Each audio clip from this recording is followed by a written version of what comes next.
Hello again, dear viewer, and as always, welcome to Channel 514, where about a week ago I made a video on the classical Greek lyric poet Pindar, and promised to follow that up with another video on Pindar's slightly younger contemporary Bacchylides, and so that is what we are about to do. So as I said, Bacchylides is roughly contemporary with Pindar, and not much is known about him biographically, but I'd like to point out one or two little things about him before we read a few of his poems. So like Pindar, he wrote what are known as Epinician odes. He wrote occasional pieces that are meant to honor individuals who had won in different events at the games, either one of the series of Panhellenic games or at some lesser athletic event, some lesser series of games. So in that respect, we're in pretty much the same ballpark as we were when discussing Pindar. Something about Bacchylides, though, that distinguishes him is that he is often described as having a more Homeric style than Pindar and a less Dorian style. So he's considered to be more of an Ionian type of poet. And part of what's meant by that is that he tends more to express himself in the dramatic voice through the personae of characters in his poems, so Olympian gods or legendary heroes and that sort of person, that sort of persona, and not so much in his own voice. So whereas you probably noticed Pindar sort of philosophizing and reflecting on things that he considered important in his own voice, in the case of Bacchylides, we'll see that more, we'll get more of that from the mouths of the characters themselves. So actually, the introduction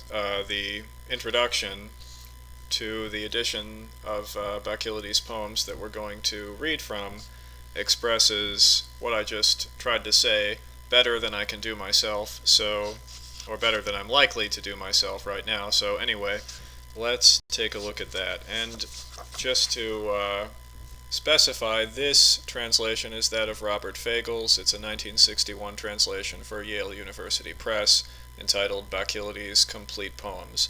And little enough of Bacchylides' work is extant today that a complete poems makes only a slim volume like this. So, as I said, it's Robert Fagles' translation from 1961. So, the introduction, meanwhile, is by a certain Adam M. Perry, and there's also a foreword by C.M. Bora, who, of course, was the scholar who translated the edition of Pindar that we read in our video on Pindar. So, let's look at this these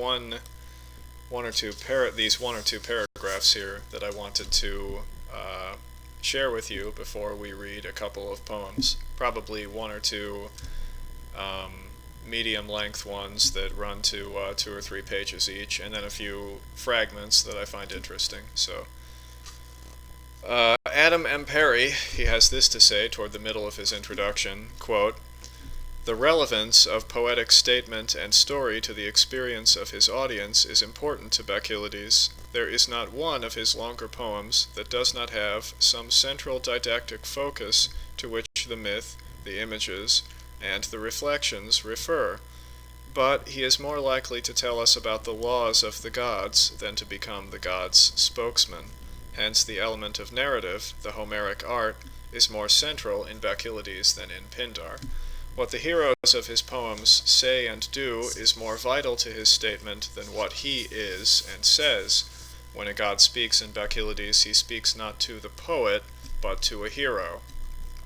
And here's an example, quote, So Lord Apollo, true to his mark, gave warning to Admetos. Bacchylides lacks the inwardness of Pindar, and his poetry is never so personally compelling. He is cooler, brighter, more objective. In narrative grace and crisp elegance he is his superior, and, less overwhelming, he is more immediately accessible to readers, from whom the Greek gods are far. So, that's something that I thought was worth pointing out, short of giving a fuller introduction to this poet, which is something I'm not really prepared to do in a short video like this. So let's read one poem that I had picked out, and hopefully I can find it again. This is it, yeah. So this is another Olympian ode for a victory in the chariot race by the tyrant Hiero of Syracuse. So of course Hiero was one of these dictatorial type rulers of the city-state of Syracuse on the island of Sicily, which still exists today, of course, both the island and the city.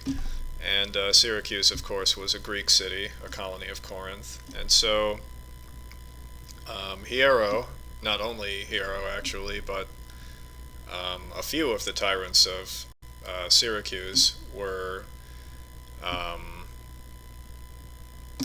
celebrated for victories in the chariot races in the Olympic Games. So let's share one of these poems here.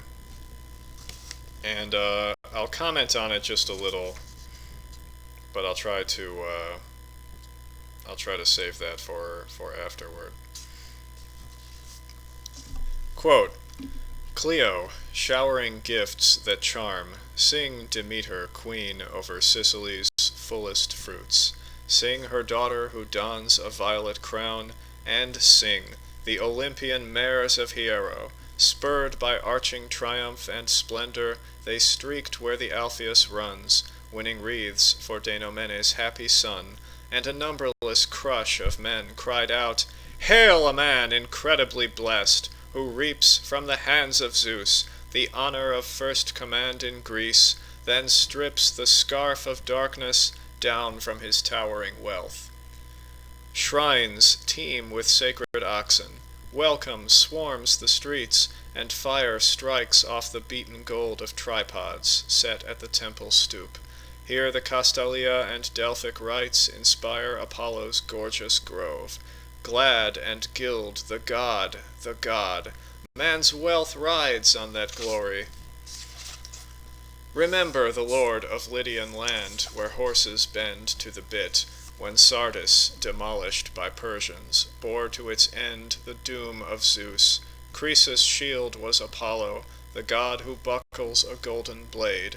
No giving in to the baffling day that brought on grim enslavement. He bucked delay, pitched a pyre to front his courtyard, walled in bronze, and, scaling up with his loyal wife and the braided daughters choked by sobs, he flung hands at the sheer sky and cried, Overwhelming spirit, where are the gods' thanks and the lordly son of Leto? Aluate's house goes down to wrack, and what do I get for all I gave? Lidos' old walls burn, the Pactolus swells that streamed gold go roiling red with blood, and out of the clean-hewn halls women shamefully dragged. Whatever I loved goes bad. Death is best. With that he signaled a nimble boy to light the piling wood. Shrieks broke from the daughters, they clasped their mother. Always, death seen coming is worst. But as the crackling rage of the blaze seethed up, Zeus wrapped it black in a burst of clouds, and sputtered out the yellow flame. Down with doubts where the will of gods performs. Apollo the Delian whisked old Croesus away to Hyperborea, and nestled him down with his dainty girls. For piety he sent up most to holy Pytho. Yet, of all that Hellas holds, none, Hiero vivid in praise, could claim that a man outgave you in gold to Apollo. All but the men fed fat with envy hail you high, you the commander loved by gods, adept horseman, sceptered under the lord of laws. You share in the verve of the violet muse, and brandished once a warrior's fist, though now you look on the luck of a moment calmly, knowing the life of man is brief. Still, wily hope will burrow through hearts that are born for a day, so Lord Apollo, true to his mark, gave warning to Admetos. Men must breed twin minds. Consider tomorrow's sun your last, and think you'll live out 50 years, each one steeped in wealth. But strike your stand in piety, there all the gain and gladness lies. Men of mind will grasp my meaning. Pouring air flows pure. The briny sea rots not. Gold delights in luster. Not so the law of man.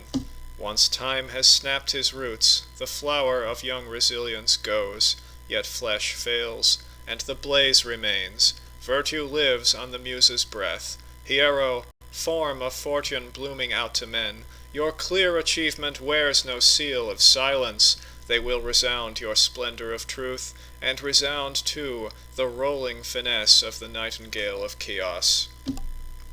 So, there's one. And you can notice a lot of things in here without going too deeply into it. Besides, of course, praising the victor and his victory and the place of his victory where the Alpheus runs. That, of course, is the river that flows near Olympia. And besides some meditation on important values of classical Greek society, such as piety toward the gods, the importance of virtue and excellence, or what C.M. Bora refers to in his introduction to Pindar as a privileged divine moment and the happy specialness of that moment. There's also a little foray into Herodotus, actually. At the very beginning of the poem, he calls upon the muse Clio, the muse of history, and then instead of going into a well-known mythological tradition, he goes to the historiographical tradition of Croesus, the king of Lydia, and the conquest of his kingdom by the Persians, and Croesus' death, or his snatching from his being snatched from the jaws of death by, in this case, Apollo. And so that's something I thought that I would point out. But anyway, there's another one here that I wanted to read, another one of sort of medium length. And it's another one in honor of Hiero of Syracuse for his victory in a horse race. And of course, as I pointed out before, he's the one who sponsored the chariot that won the race. He's not the driver himself. So that guy didn't, I mean, he was rewarded, but he wasn't considered to be the victor as such. So anyway, there's another one here that I want to read, and I'll point out before reading it that after talking about the victory itself and the victor himself, we get into a story about Hercules, about the hero Heracles, usually known by his Latin name Hercules. And specifically, we are shown an episode, or we're taken into Bacchylides' his version, or his imagination's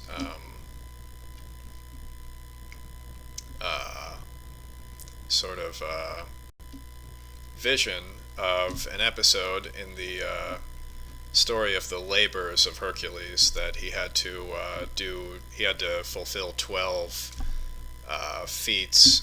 He had to do 12 difficult things, and so the last of these was to go to the underworld and drag back from the underworld the horrible three-headed dog that guards the gates of the underworld. And so we see him going down there, and then he meets the hero Meleager, who is known from the popular story of the Caledonian boar hunt, in which a lot of heroes of Greek legend and lore go on a hunt to destroy a terrible wild boar that is on a seemingly unstoppable rampage in the district known as Caledon or Caledonia. So oh yeah, and then at the very end of this, vision of Hercules in the underworld, Hercules is talking to Meleager, and they're talking about the boar hunt and the aftermath of the boar hunt. And Hercules then says that Meleager is such a striking man, and does he have a sister? Because Hercules wants to marry his sister. So, and of course we know that tradition also holds that he married Deianira, the sister of Meleager, and that she ended up encompassing his death by means of the horrible poisoned shirt or garment, and that driven mad by the pain, Hercules then immolated himself on a pyre. So good stuff. Anyway, let's read this poem. And this is another Olympian ode for Hiero of Syracuse for his victory in the horse race, the chariot race, and it's number 5 in this volume. So off we go in our chariot. Splendid in destiny, marshal of men, where chariots whirl through Syracuse, you will know my masterwork from the muse with violet wreath. You, of any who tread the earth, will judge it rightly. Grant your unswerving mind a constant rest from cares. Turn your insight on my craft. See if the delicate graces inspired your champion, gold Urania's famous squire, to weave this song on his sacred isle, and sweep it off to your noble town. May voice pour out my heart in Hiero's praise. Steep air splits on the eagle's wings that flare out bronze. The herald of Zeus, lord of the thunder, towers tense on his vaulting thrust, and twittering birds crouch down in fear. No check to him the great earth's juts, and the rough cliffs of the cuffing sea. He cuts wild sky with his flashing crests, backed by a west wind's blast, bright in the eyes of men. So broad the range of my roads, to him your achievement, thanks to victory darkly tressed, and the war god armed in bronze. You high sons of Denomenes, no tiring come to the god's returns. Dawn with her golden arms looked down as the bay Pherenikos, storm-paced stallion, won by Alpheus wide in rills, and again at Pytho's shrine. By the earth I press. Not once has a rival kicked back dirt when he rushed a goal. Ripped like wind, but reined by his lord, he gains a fire-new triumph for Hiero, lover of guests. Happy that man the gods provide with shares of praise, and a fate admired for great success. None walk earth, born blessed in all. So, pause for just a moment.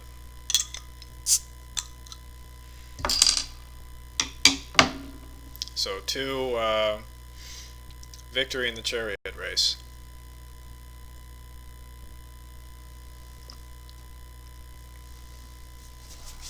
Moving on. Yes, legend tells how the wrecker of gates, that unbeaten scion of Zeus with the flaming bolt, went down to the halls of Persephone trim at heel, to drag to day the crag-toothed hound of hell, forbidding Echidna's spawn.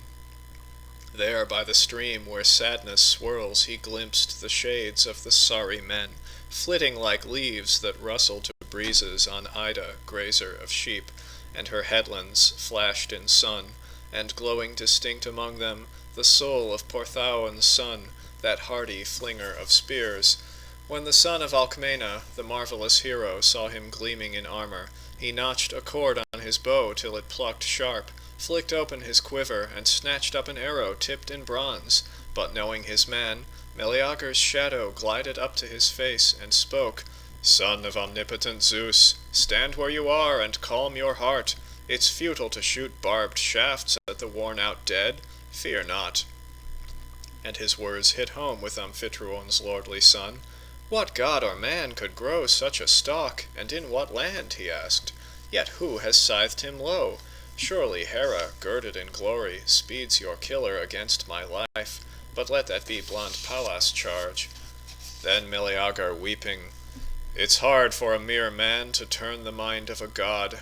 Look, did the prayers of even my father, Oinos, handler of mares, and smoke from his racks of goats and rust-back bulls constrain the goddess, whose arms are white under wreaths of buds, to halt her wrath?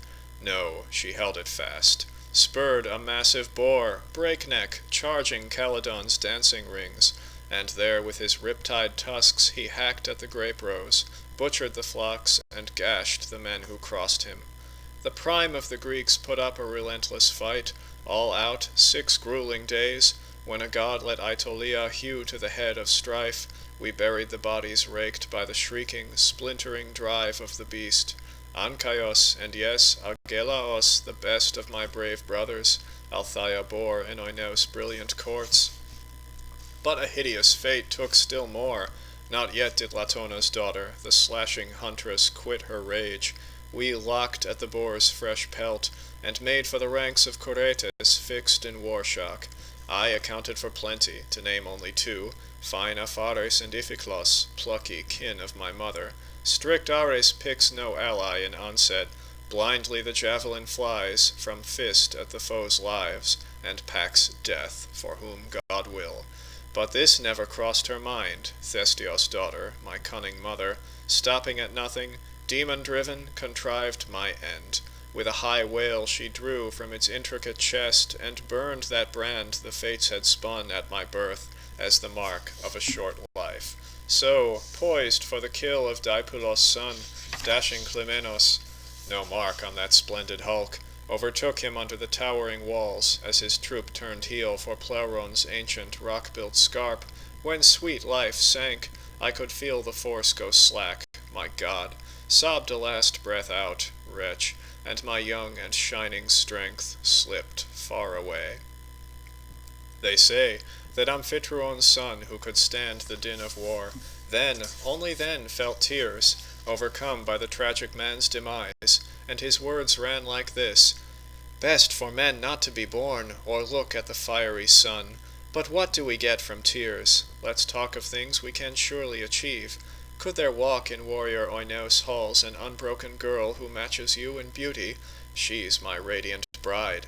And staunch Meleager's shade replied, "Deianira I left behind at court. Her neck glows with the gloss of youth. She's still untouched by Cypris the gold, whose magic strikes. Goddess of soothing arms, Calliope, stop your tight chariot here." So our poet is bringing his song to a close here, or preparing to anyway.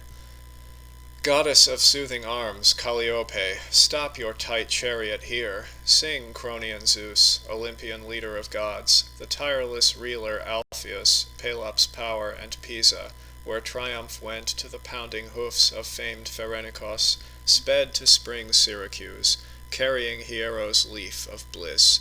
If truth shall go in the ways of glory, we must praise, stave off envy with both hands, every excellence that man perfects." So sang the bard of Boeotia, Hesiod, who serves the charming muses. Our acclaim must follow, men the gods have honored. So I am one to send at once, not veered wide from right, these strains of Hiero's fame that breed our finest stocks, plant and stake them, grand gardener Zeus, unrocked in realms of peace. End quote. So those are the 2 longer ones that I wanted to read. And then we're at 25 minutes. Let's see. Okay. How about just these two little fragments of doubtful provenance towards the end of the book here? One that's 4 lines and one that's only 3. So number 55 in this volume, the gifts of the Muses, goals of a hard campaign, do not surrender to all who handle arms. And lastly, number 57, only truth and the gods inhabit one city, one hearth, one state of mind. I think those are both pretty nice little fragments there. So that is our video on Bacchylides as promised, and because this is one of the lesser known Greek poets, popularly anyway, he's one of the lesser known ones as these things go, and because the name has this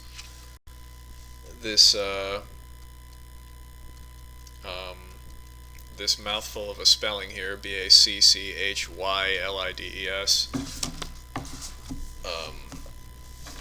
Who knows when someone or anyone will see this after its first 1 or 2 24-hour cycles on the channel.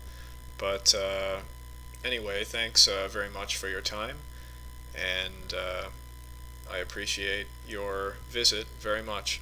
So thanks once again, and I'll be seeing you soon, and take care.